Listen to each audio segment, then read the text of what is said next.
Alright, I want you to do me a favour. Pinch the skin on your cheek right now. Do you feel how thick and bouncy that is? Now, gently pinch the skin right in the middle of your neck. Notice how paper thin it is. How it almost feels, I guess, disconnected from the tissue underneath. If you're watching this, you've probably mastered your face routine already. Your skin is glowing, you look your age, or even younger if you've been following my content for more than a minute. But then, you catch your neck on a video call, or in that somehow ultra high definition salon mirror that highlights every tiny imperfection. And suddenly, you're staring at crepey, dry skin, sunspots, and deep horizontal tech necklines that make you look 15 years older than you actually are. I'm about to turn 45, so I know that the struggle is real when it comes to reducing and reversing the visible signs of aging, especially when it comes to this area. Now, before it gets thrown at me, and I know some of you out there are thinking it, I don't have any neurotoxin or Botox or Dysport or anything injected into my neck.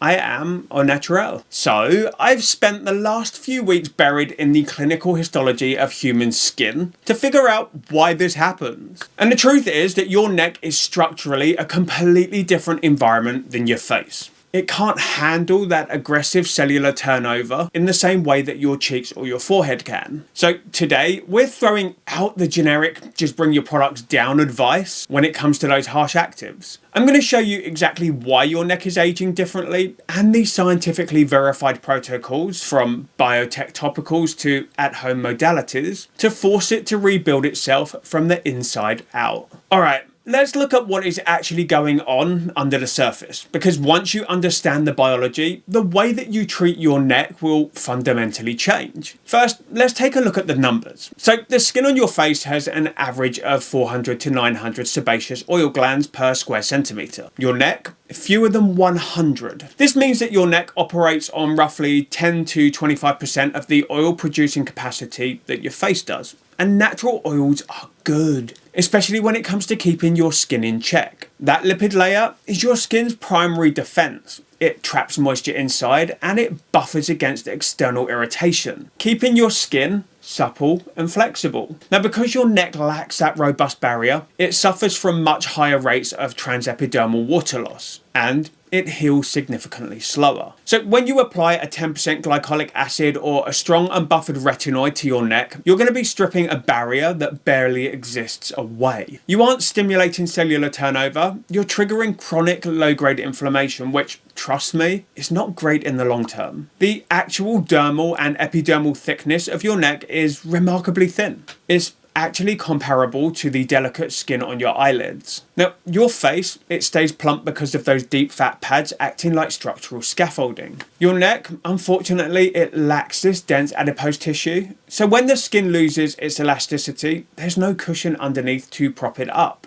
It simply collapses into a crepey texture. Now, underneath that missing fat is the platysma muscle, and this is a broad free-floating sheet of muscle that runs from your collarbone up to your jaw. Now, as we age, the midline connection of the muscle weakens and it separates, creating those vertical bands. Fun fact, your platysma muscles also contribute to pulling down the jowl area, which can enhance the appearance of your jowls. So already we're bringing in the upper chest or the décolletage, we've got the neck, and we've got the lower part of the face and the jowls, all impacted by the platysma muscles. Now, combine this with the mechanical stress of looking down at our phones 100 times a day, and you're taking thin, moisture depleted skin and literally folding it along the exact same lines time and time and time again. So, how do we fix it? First, let's clear up the moisturizer debate. Should you really be bringing your rich, hydrating facial creams and serums down your neck to compensate for the lack of oil glands? Absolutely. And while there are specialized neck creams on the market, just like in the under eyes, you don't really need a specialized cream for this area. The mistake that people make here is bringing down their aggressive chemical exfoliants. If you want to actually thicken and repair this skin, you have to stop trying to peel it and start repairing it at a cellular level. And this is where regenerative biotech really shines, because your neck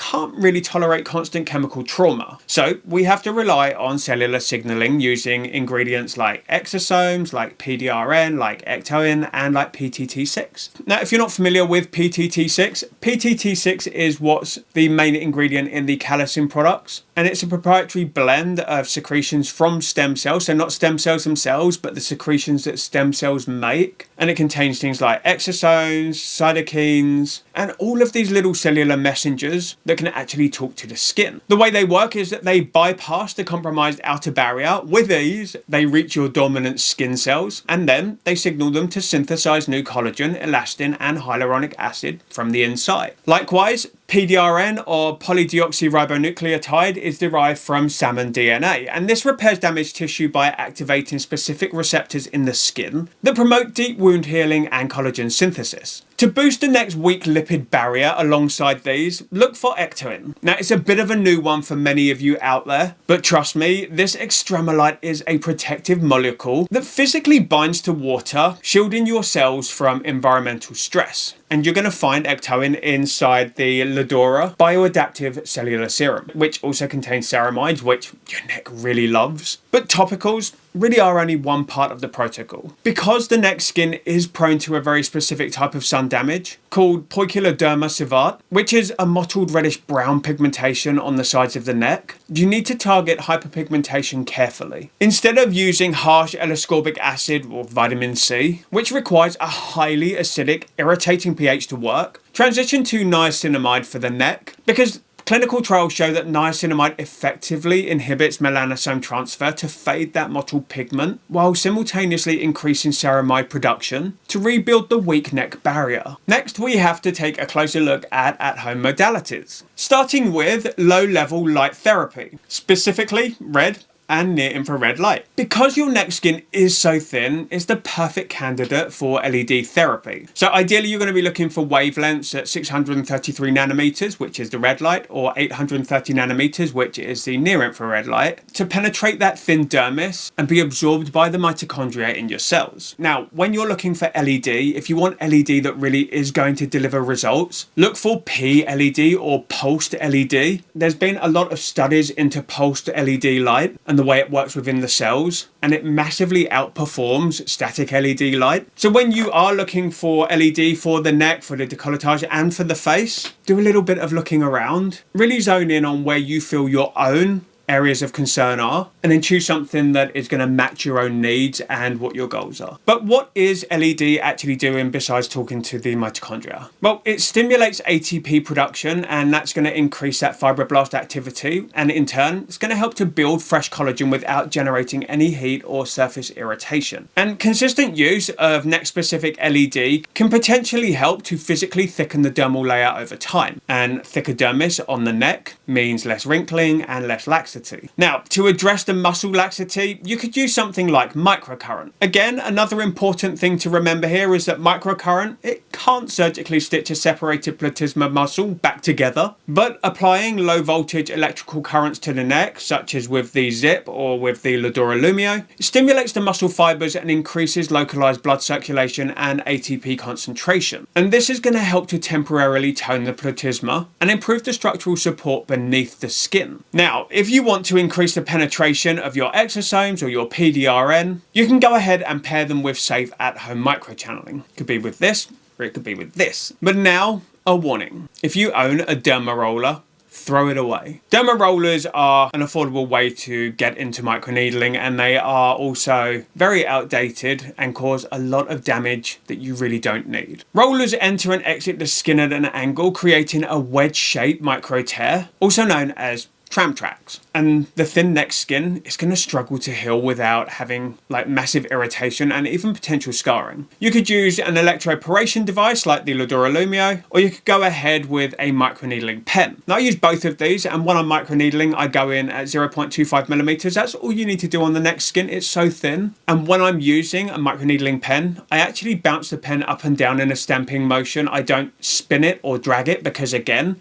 if I'm dragging it and those needles are bouncing up and down at thousands of times a second, ultimately, a lot of times those needles are going to be half in the skin, half out while I'm pulling it, and it's going to tear. Again, unneeded trauma and trauma that's not going to help with collagen production. If you're doing microneedling with a derma pen, do your session, then go in and apply your Exosomes, your PTT6, go in and put the PDRN on. If you're doing it with an electroporation device or a skin product penetration boosting device like with the Medicube Booster Pro or with the Inia Flare, with all three of these you would apply the product to the skin first and then go over the top to drive it in. If you're using a retinoid to reverse severe sun damage on your chest or on your neck, it really should be buffered. Because your neck only has a fraction of the oil glands that your face does, you want to make sure that the retinol that you're using is an oil-based one, like this one here. This is the Pixie Skin Overnight Retinol Oil. Being an oil, it's going to highly nourish the skin, it's going to minimize that irritation.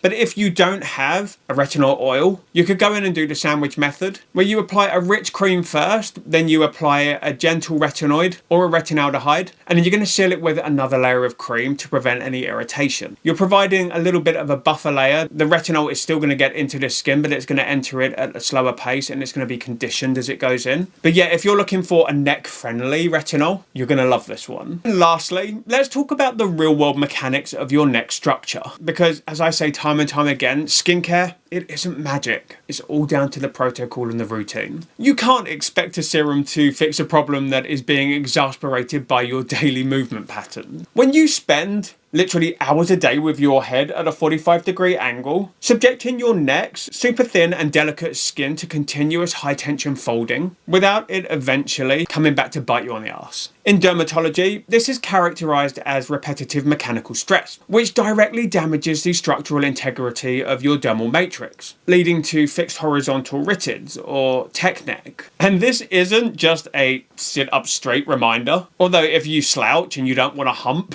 sit up straight, but it's about preventing permanent crease formation in the skin that lacks that adipose volume to push it back out. And on that note, the sheer force and compression of sleeping on your side creates wrinkles on your face, on your side of your neck. And for ladies and you guys who have got some itty bitty titties, sleeping on your side really can make those wrinkles right here really deep and prominent. They're going to be functionally identical to the damage caused to your skin by heavy facial movements. Like if I was to sit here and frown like this multiple times a day, now I don't move my face much, I'm not a very expressive person, but if I was to sit here all day doing this or like this, I would have really deep lines in my face. Squishing that skin together, constantly folding it time and time again, it's going to do the same thing. So if you're using those exosomes and those PDRN at night and physically crushing those products and your neck skin into a pillow for 8 hours, you're going to be fighting your own progress. Like, honestly, your neck doesn't need to be babied, but it does need to be treated as a high maintenance, low barrier zone. It needs a sustained commitment to barrier reinforcement and non-inflammatory cellular signaling. And if you've been doing the same routine for months and your neck hasn't improved, I promise you, it's not that your products are useless, it's because the delivery system and the environmental management just aren't in line with the actual needs of that area. But I would love to know how you take care of your neck skin, and also if you've got any areas that you're struggling to see results with. Anyway, all studies, sources and data for this video can be found in the description box so that you can dig into this a little bit deeper in your own time too. But thank you for joining me for this one, and I look forward to hopefully seeing you in the next video. Have a day as amazing as you are, and until then, TJ over and out.